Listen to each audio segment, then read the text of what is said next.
እስካሁን የነበርነው እንግዲህ 10 አል 50 አል አሁን 250 ስልታዊ ቡድን የሚባለው ላይ ነው ያለነው። እነኚህ 50ዎቹ በሚገባ ከተመካከሩ በኋላ እያንዳንዱ 5 ቡድን 250 ላይ ቀርቦ በተሰጣቸው በየራሳቸው አጀንዳ ላይ የደረሱበትን ወይም ያቀረቧቸውን ጨምቀው ያዘጋጇቸውን ሀሳቦች በማጠናቀር ለ250 የሚያቀርቡበት ነው። ስለዚህ በየሂደቱ ከተነጋገሩ በኋላ እያንዳንዱ የሄዱበትን ሂደት በቃለ ጉባኤ ይያዝና ይፈራረሙና ነው ወደሚቀጥለው የሚያልፈው። ስለዚህ አሁን ወደ ስልታዊ ቡድን ሲመጡ 50 ላይ ሆነው 5ቶቹ የተወያዩበትን ለ250 የሚያቀርቡበት በዛ ላይ የሚወያዩበት ይሄ ቀረ ያልቀረም የሚሏቸውን ሀሳቦች የሚያካትቱበት አንዳንድ ጊዜም ደግሞ ወደ 10 በነበሩበት ጊዜ ያቀረቧቸው ሀሳቦች ትዝ ሲሏቸው 50 ላይ በነበሩበት ጊዜ ያቀረቧቸው ሀሳቦች በሚገባ አለመካተታቸውን ሲያስተውሉ እንደገና እንዲዳብሩ የሚያደርጉበት ነው። ይህንን አድርገው ከጨረሱ በኋላ ሁሉም 250ዎች ማለትም 16ቶቹም በያሉበት ቡድን ይፈራረማሉ።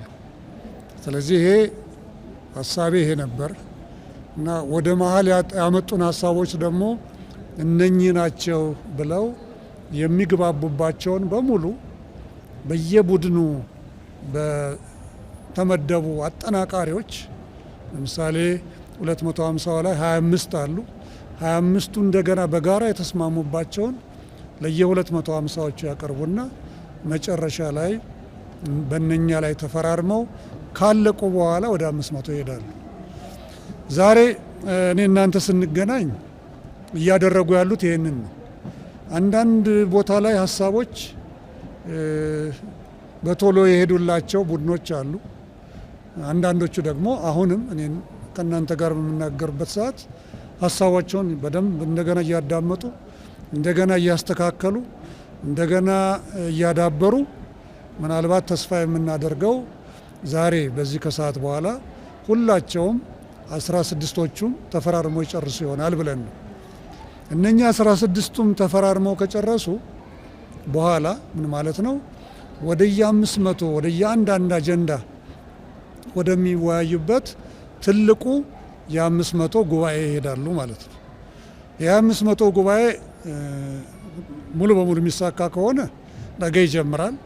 ነገር ግን አሁንም ዛሬ የሚያድር አጀንዳ ያላቸው ካሉ ወደሚቀጥለው ቀን ይዘዋወራል ማለት ነው።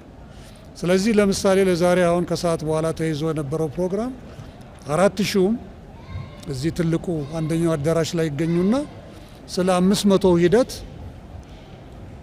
ሙሉ ገለጻ ይደረግላቸዋል ተብሎ ነው የተያዘው።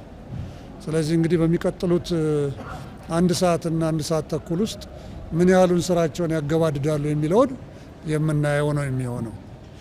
ይህንን ካልኩኝ ዘንዳ 500ዎቹ ከተጀመሩ በኋላ ሙሉውን ሂደት ያን ጊዜ በደንብ የምናሳውቃቸው ይሆናል።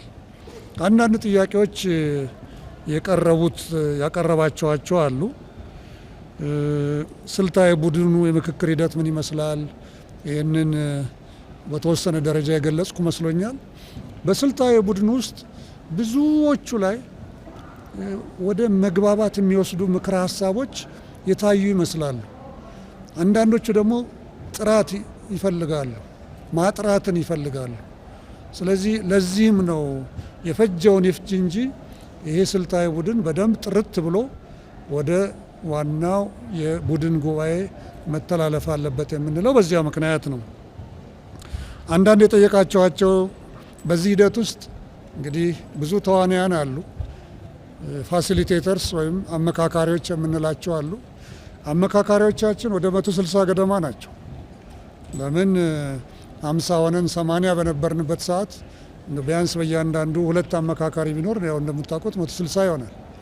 ወደ ላይ በሄድን ቁጥር ደግሞ የስራው ስፋት እየጨመረ ስለሚሄድ የአመካካሪዎቹ ቁጥር እነኛው አመካካሪዎች ቁጥራቸውን እየጨመሩ ይሄዳሉ። አመካካሪዎቻችን የተሰጣቸውን ሚና በትክክል እየተወጡ ነው።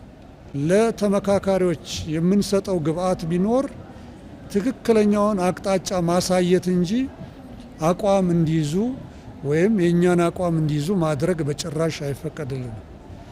ስለዚህ በአመካካሪዎችም በፓነል ኦፍ ኤክስፐርቶችም በኩል እንዲሁ አልፎ አልፎ በባለሙያዎችም በእኛም ጭምር በዚህ በኩል ሂዱ የሚባል ነገር ተነስቶ ከሆነ ልክ አይደለም። እሱን በትክክል እያጠራን ያለ ነው። ከአመካካሪዎች ጋር ጥሩ በየጊዜው ግምገማ እናካሂዳለን። ከፓነል ኦፍ ኤክስፐርቶችም ጋር እንደዚሁ ተመሳሳይ ነገር እናደርጋለን። ብዙ ፓነል ኦፍ ኤክስፐርት ጥሩ የሆነ እውቀት ለተመካካሪዎቻችን አስጨብጠዋል ብዬ አምናለሁ። እኔም በተገኘሁበት ቦታ ትልልቅ የሆኑ ባለሙያዎች ስለ ፌዴራሊዝም፣ ስለ ህገ መንግስት፣ ስለ ከተማ ልማት፣ ስለ ሰላም፣ በሰላም ዙሪያ፣ በሰብአዊ መብት ዙሪያ፣ በብዙ ርዕሶች ዙሪያ ወይም አርዕስት ጠቃሚ የሆነ እውቀት ለሁላችንም አስጨብጠዋል ብዬ አምናለሁ።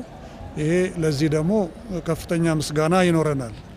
ሆኖም ግን አልፎ አልፎ እንዲህ የዘመሙ አካሄዶች ሲታዩ ደግሞ በጊዜው እና በወቅቱ እርምት እንዲደረግባቸው እናደርጋለን። ይህንን ስል ግን ተመካካሪዎቻችን ደግሞ የራሳቸው እውቀት ያላቸው ሰዎች ናቸው። ተመካካሪዎቻችን ትልልቅ ፖለቲከኞች፣ መምህራን፣ ትልልቅ ቦታ ያላቸው ሰዎች፣ ያም ሲባል ደግሞ አርብቶ አደሮቻችን፣ አርሶ አደሮቻችን፣ ሴት ልጆቻችን ወይም እህቶቻችን ዋዛ እንዳይመስሏችሁ። እዚህ የመጡት ለሀገር ጉዳይ ለመነጋገር ነው። ምንም እንኳን አልፎ አልፎ ሁላቸውም ተመካካሪዎች አንዳንዶቹ ከየመጡበት ቦታ ለብዙ ዘመን ተቋጥሮ የኖሩ ብሶቶች እና ችግሮቻቸውን ይዘው መጥተው እንዲታወቁላቸው በዚህ መድረክ ላይ ለማድረግ ብዙ ትግል ቢያደርጉም ነገር ግን ትልቁ ስዕል ወይም ትልቁ ፒክቸር ግን ኢትዮጵያ መሆኗን ግን በሚገባ ይገነዘባሉ። ስለዚህ ዝም ብሎ የተሰጣቸውን በሙሉ ይጋታሉ ብላቸው አትጠብቁ።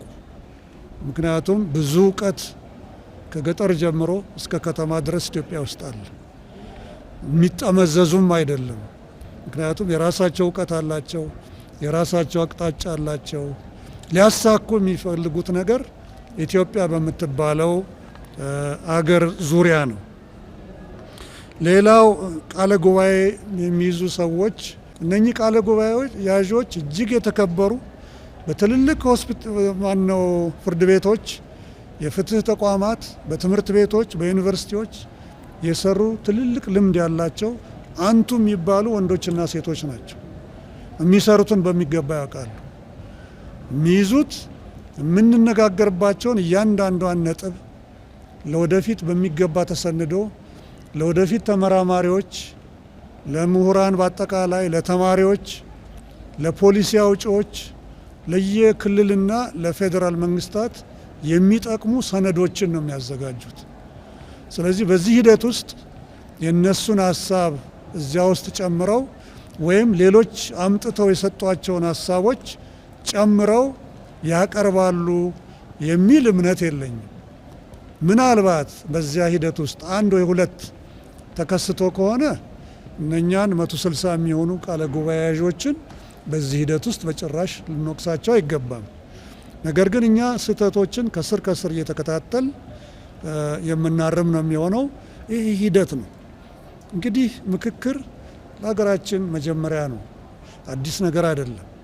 ወደ እናንተ ስመጣ ከተለያዩ የፖለቲካ ፓርቲ አመራሮች ጋር ስወያይ ነበር። ሁላቸውም የየራሳቸው ያስተዋሏቸውን ነገሮች ይዘው መጥተው እንነጋገራለን። ወደፊትም ይህን እንቀጥላለን። የተለያዩ ተቋማት በዚህ ሂደት ውስጥ የታዘቧቸውን ሊሆኑ ይገባሉ የሚሏቸውን ነገሮች ወደ ኮሚሽኑ ምክር ቤት እያመጡ ያስተጋባሉ። እኛም በሂደት የምናረማቸውና የምናስተካክላቸውን ነገሮች ቀስ በቀስ እያሻሻል እንሄዳለን። ነገር ግን ቃለ ጉባኤያዦችም ሆነ ሌሎች እንዲያድርጉ ተብለን ነው ወይም ይሄን የሰራ ነው የሚሉ ከሆነ እጅግ በጣም ልክ አይደለም። ምክንያቱም በዚህ ሂደት ውስጥ ማንም በሌላው ላይ የራሱን ብቻ ወይም የራሷን ብቻ ሀሳብ ለመጫን መሞከር የለባቸው። እንዳስተዋላችሁት እዚህ አዳራሽ ውስጥ የክልል ርዕሳነ መስተዳድር አሉ። የከተማችን ከንቲባ በሙሉ ቀን እዚህ ይገኛሉ እና ሌሎችም የፌዴራል አመራር ሚኒስትሮቹም እዚህ እንደሚገኙ አስተውላቸዋል። እዚህ የሚመጡ የክልል ርዕሳነ መስተዳድርም ሆነ ከንቲባዎች እንዲሁም ሚኒስትሮች እንደ ሌላው ተመካካሪ በትክክል ቁጭ ብለው በስነ ስርዓት እንዲመካከሩ ነው እንጂ የእነሱን ስልጣን ወይም ጉልበት ሊያሳዩን አይደለም። እዚህ ያለን ተመካካሪዎች ሁላችንም እኩል ነን። ለሁላችንም ፊታችን ያለችው፣ መሀላችን ያለችው፣ ከጀርባም ከጎናችንም ያለችው ኢትዮጵያ ሀገራችን ነች። ያንን ነው ማዕከል አድርገን እዚህ እየተነጋገርን ያለ ነው። ስለዚህ በምንም አይነት ቢሆን አንዳችን በሌላችን ላይ ጫና መፍጠር የለብንም። አዎ አንዳንድ የሥነ ምግባር ጥሰቶችን አስተውለናል። ያው እንዳልኩት በምንነጋገርበት ጊዜ ከመጀመሪያው ቀን ጀምሮ ብለው ምንድነው ምክክር ማለት መከባበር፣ መነጋገር፣ መደማመጥና ወደ ማዕከል ወይም ወደ ኮንሰንሰስ ወይም ወደ መግባባት መድረስ ማለት ነው። እዚህ ውስጥ አንዳንድ ጊዜ መከባበር ሲዳከም አስተውለናል። አንዳንዶች ብድግ ብለው የሌላውን ማንነት ለመጨፍለቅ ሲሞክሩ አስተውለናል። ይሄ በፈረንጅኛው በኔ ሙያ ስሊፕ ኦፍ ደ ታንግ ይባላል። በአማርኛ ደግሞ የአፍ ወለምታ ልንለው እንችላለን። ይሄ በጭራሽ ትክክል አይደለም። 15ቱ ስነ ምግባር መርሆዎቻችን ውስጥ አንዱ የሀሳብን ማፍለቅ ማምጣት እና ወደፊት ማራመድ እንጂ አንደኛውን ሰው በሚያሳንስ መልኩ በጭራሽ መሆን የለበትም። እስካሁን ድረስ አንዳንድ ያስተዋልናቸው ነገሮች አሉ። ለወደፊት ግን በኮድ ኦፍ ኮንዳክታችን ወይም በስብሰባ ስነ ምግባር መመሪያችን መሰረት እርምጃ የምንወስድ ይሆናል። እኛ እዚህ ያሉትን ተመካካሪዎች በኩል ስለምናይ እኩል አክብሮት አለን። ከአርብቶ አደሯ ጀምሮ እስከ ላይ እስካሉት ባለስልጣን ድረስ ለእኛ ቢያንስ በዚህ አዳራሽ እስካለንበት ድረስ እኩል ናቸው። ስለዚህ ይህንን አክብረን እየሄድን ነው። ነገር ግን እንዲህ አይነት አልፎ አልፎ እያጋጠሙን ነው። ይሄ ወደፊት በጭራሽ ሊታረም ይገባዋል የሚል ነው መልሴ። እንግዲህ ምክክሩ በተቀመጠለት መርሃ ግብር እየሄደ ነው ወይስ ተግዳሮት ገጥሞታል?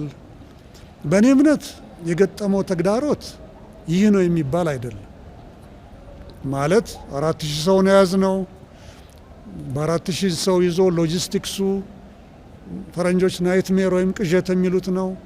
ምክንያቱም ከትራንስፖርት ጀምሮ ምግብ ወደ 5500 ሰው የሚሆን መመገብ፣ ሙሉ ቀን እዚህ ሲውሉ የነሱን የጤና ሁኔታ መከታተል። በነገራችን ላይ ዛሬ ደግሞ አንድ ወንድ ልጅ እንዲሁ ተወልደዋል። ስለዚህ ተግዳሮቶች በምንልበት ጊዜ እዚህም እዚያ የሚያጋጥሙ ቅድም እንዳልኩት የጤና፣ የትራንስፖርት፣ የመጓጓዝ የመሳሰሉት ሊያጋጥሙ ይችላሉ።